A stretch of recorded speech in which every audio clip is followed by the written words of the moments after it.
Assalamualaikum warahmatullahi wabarakatuh. Hai teman-teman semuanya. Semoga teman-teman dalam keadaan sehat selalu ya. Nah, di video kali ini kita akan membahas mengenai pengembangan perangkat pembelajaran metode 4D menurut Tyagarajan. Nah, sebelum itu, tak kenal maka tak sayang, maka perkenalkanlah kami dari kelompok 4 dengan anggota saya sendiri, Dewi Oktaviani dengan NIM 21231008, dan rekan saya Nurul Afiza dengan NIM 21231021. Saya Rani Mahardika, NIM 21231025. Cynthia Ramadhani dengan NIM 21231005. Nah, di video kali ini kita akan membahas mengenai pengembangan perangkat model 4D menurut buku Tyagarajan. Pertama-tama kita perkenalan dulu nih dengan definisi dari penelitian dan pengembangan yang lebih familiar disebut dengan R&D alias Research and Development. R&D ini adalah suatu proses atau langkah-langkah untuk mengembangkan suatu produk atau menyempurnakan produk yang telah ada yang dapat dipertanggungjawabkan.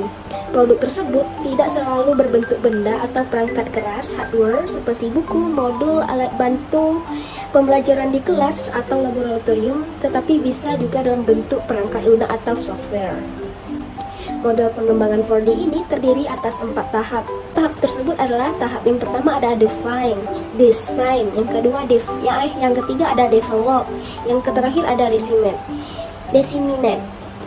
Kalau diterjemahkan ke dalam bahasa Indonesia bakal menjadi pendefinisian, perencanaan, pengembangan, penyebaran, atau disingkat dengan 4P, atau dalam bahasa Inggrisnya 4D, 4D. Nah, lalu apakah benar langkah-langkah yang sesungguhnya ada 4 tahap? Yuk baca atau simak video lebih lengkapnya lagi di YouTube ini. Nah, di sini kita akan membahas 5 langkah dalam tahap yang pertama, yaitu tahap pendefinisian atau tahap define.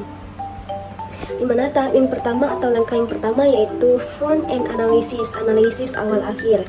Di mana di sini kita harus menganalisis kapan materi pembelajaran diperlukan. Nah, materi pembelajaran ini diperlukan ketika kinerja guru berada di bawah tingkat kriteria yang ditentukan. Jika guru sudah dapat melakukan pekerjaan yang diberikan dengan baik, maka kegiatan ini tidak diperlukan lagi. Yang kedua yaitu menumbuhkan materi instruksional. Banyaknya kemajuan yang terjadi dalam bidang pendidikan, baik dalam teknik alternatif untuk mencapai materi pelatihan yang berguna sangat diperlukan. Banyak referensi standar jika digunakan secara kreatif, maka akan menjadi sumber informasi yang baik mengenai pengembangan baru. Nah, yang ketiga yaitu penilaian materi instruksional. Ketika kita telah menentukan materi tadi sesuai dengan kebutuhan spesifik peserta didik kita tadi, kita tinjau kembali kualitas dan kesesuaiannya. Selanjutnya, model ini dirancang untuk membantu mengidentifikasi model atau elemen-elemen penting dari materi tersebut.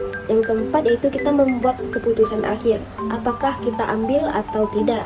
Nah, berdasarkan penilaian terhadap materi yang telah kita cari atau telah kita periksa tersebut, kita dapat mengambil salah satu kebutuhan berikut. Yang pertama, kita mengadopsi jika materi instruksional tidak memenuhi tujuan atau memenuhi tujuan.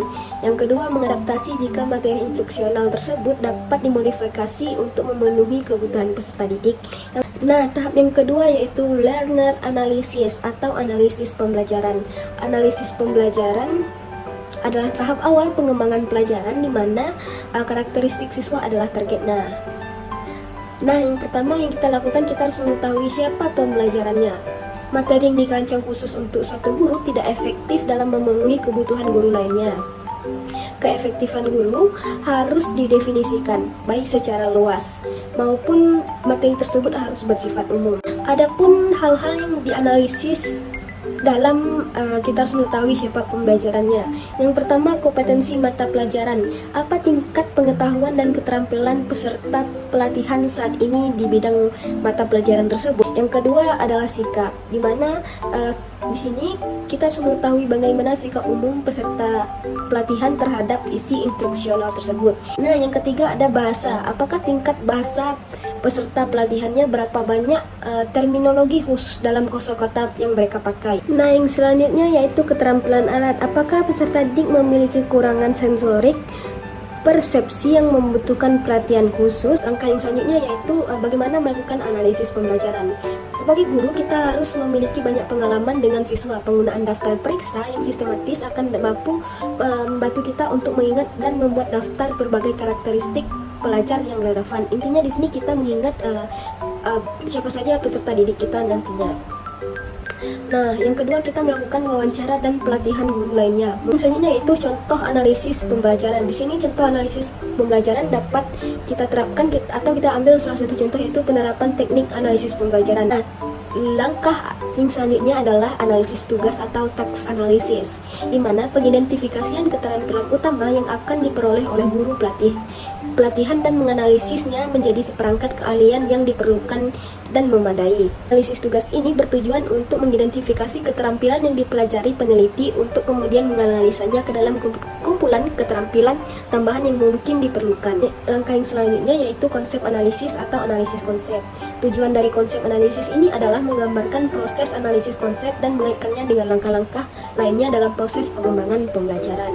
Analisis konsep selain menganalisis konsep yang akan diajarkan, juga mengusung langkah-langkah yang akan dilakukan secara rasional. Adapun langkah-langkah dalam konsep analisis ini, yang pertama sifat konsep dalam pendidikan peserta didik. Yang kedua bagaimana melakukan analisis konsep. Nah, yang terakhir yaitu specific instructional objective atau langkah spesifikasi tujuan. Perumusan tujuan pembelajaran berguna untuk merangkum hasil dari analisis konsep atau konsep analisis dan analisis tugas untuk menentukan perilaku objek penelitian.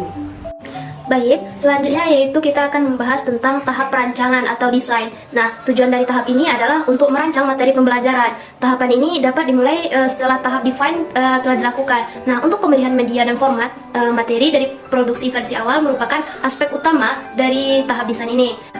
Adapun langkah-langkah tahap perancangannya ada 4, yaitu constructing criterion reference test atau penyusunan standar test. Yang kedua ada media selection, pemilihan media. Yang ketiga ada format selection, pemilihan format. Dan yang terakhir ada initial design atau rancangan awal. Baik, yang pertama kita akan membahas tentang constructing criterion reference test atau penyusunan standar test. Nah, pada tahap ini, langkah yang menghubungkan tahap pendefinisian dengan tahap perancangan. Penyusunan standar tes didasarkan pada hasil analisis spesifikasi tujuan pembelajaran dan analisis peserta didik. Nah, dari hal ini disusunlah kisi-kisi tes hasil belajar. Tes ini disesuaikan dengan kemampuan kognitif peserta didik dan penskoran hasil tes menggunakan panduan evaluasi yang memuat panduan penskor dan kunci jawaban soal. Tahap yang kedua yaitu media selection atau pemilihan media. Nah, istilah media menunjukkan segala cara untuk mentransmisikan informasi. Penggunaan istilah ini saat ini mencakup konten atau perangkat lunak dan bahan serta peralatan atau perangkat kerasnya. Nah, tidak semua media memiliki kegunaan yang sama dalam persiapan materi pembelajaran. Namun, ada beberapa media yang memiliki banyak manfaat. Contohnya yaitu ada rekaman audio, media cetak, media model, ada media objek nyata, strip film, ada media slide, gambar bergerak, rekaman video, dan lain sebagainya.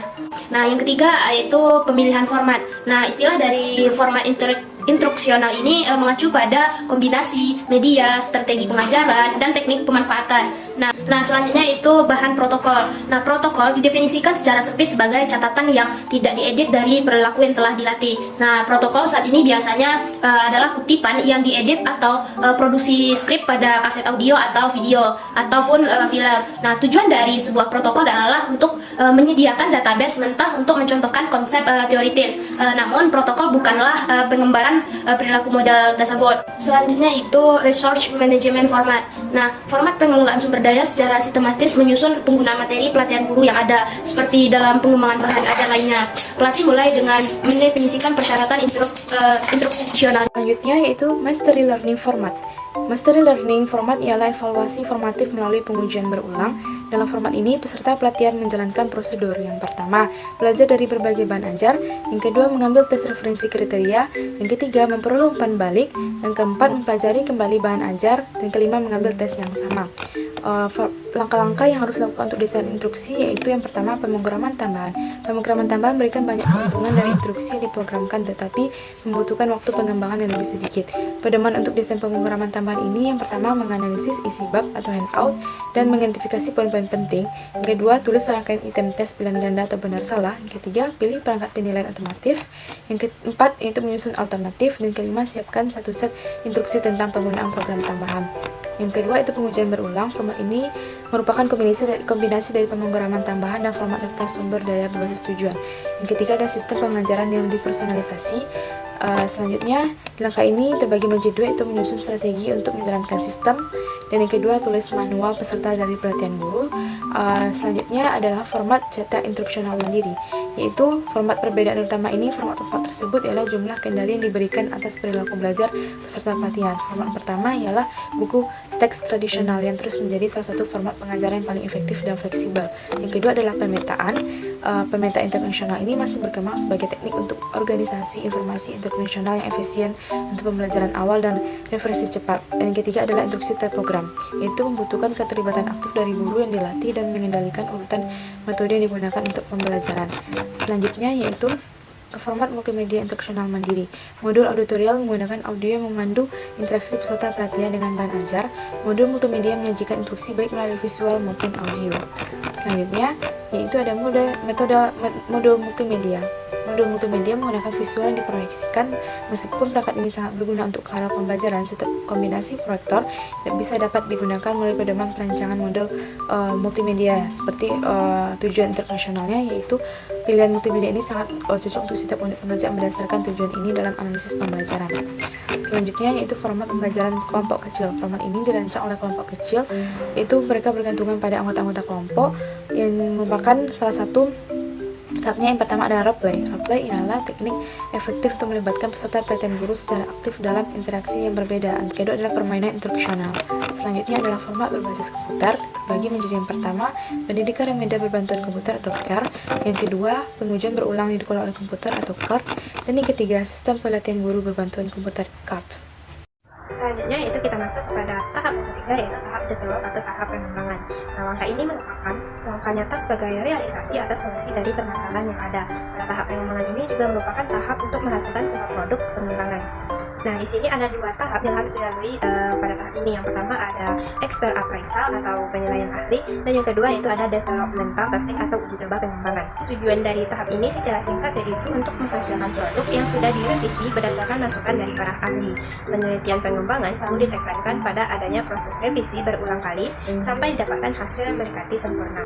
Nah, instrumen yang diperlukan di fase ini antara lain yang pertama itu ada lembar validasi untuk para ahli atau expert judgment. Nah, di sini para ahli ini berupa bisa ahli materi, ahli media, ahli bahasa, dan lain sebagainya. Dan yang kedua itu ada angka respon, yaitu untuk guru dan siswa. Dan yang ketiga itu ada lembar tes.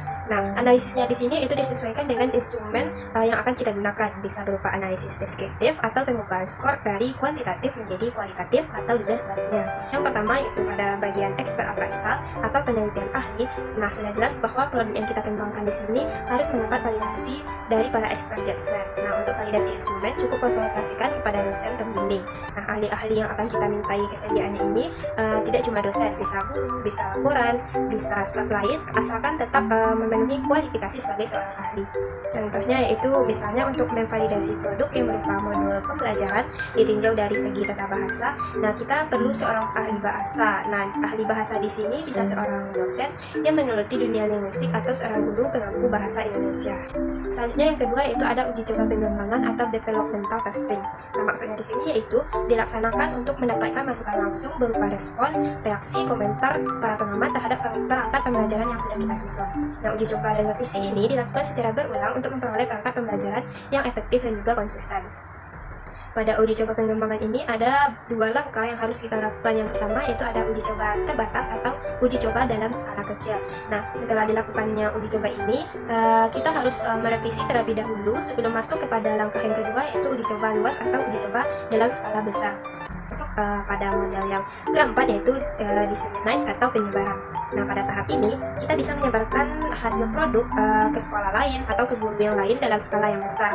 Dan setelah mendapatkan hasilnya, tentunya akan ada saran, masukan, kritik, dan sebagainya. Nah, itu bisa dipertimbangkan untuk merevisi hasil produk yang terakhir. Jadi, produk akhirnya itu benar-benar produk yang sudah sangat sempurna karena telah melalui berbagai macam tes dan juga revisi.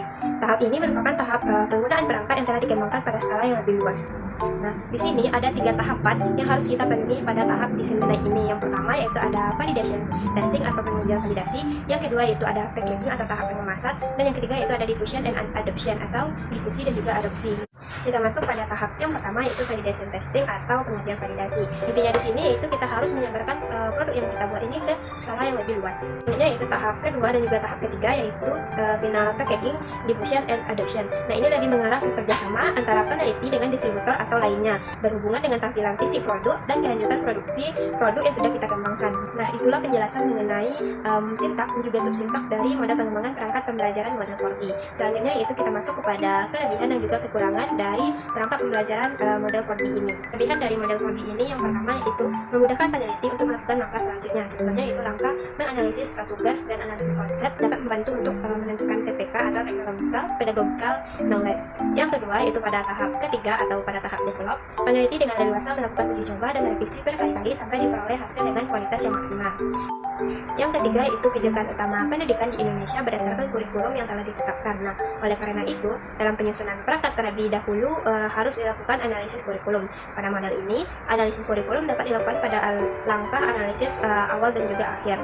Nah, yang kelebihan yang keempat yaitu pada model 4D ini tidak membutuhkan waktu yang relatif lama karena tahapannya itu tidak terlalu kompleks. Selanjutnya itu kelemahan dari model 4D ini.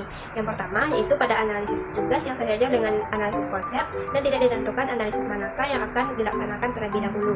Yang kedua yaitu pada model 4D ini hanya sampai tahapan penyebaran saja dan tidak ada evaluasi. Nah, di mana evaluasi yang dimaksud di sini yaitu mengukur kualitas produk yang telah diujikan. Uji kualitas produk ini dilakukan untuk hasil sebelum dan sesudah menggunakan produk.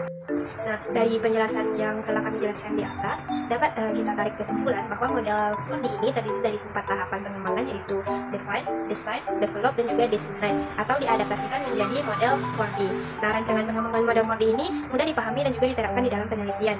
Hal itu dikarenakan rancangan 4D ini mudah dimengerti dalam penelitian. Nah, itulah penjelasan dari kami kelompok 3, yaitu tentang model pengembangan perangkat pembelajaran model 4D. Nah, di sini kami mohon maaf apabila terdapat kekurangan dan juga mohon maaf atas segala kesalahan. Akhir kata kami sudahi. Wassalamualaikum warahmatullahi wabarakatuh.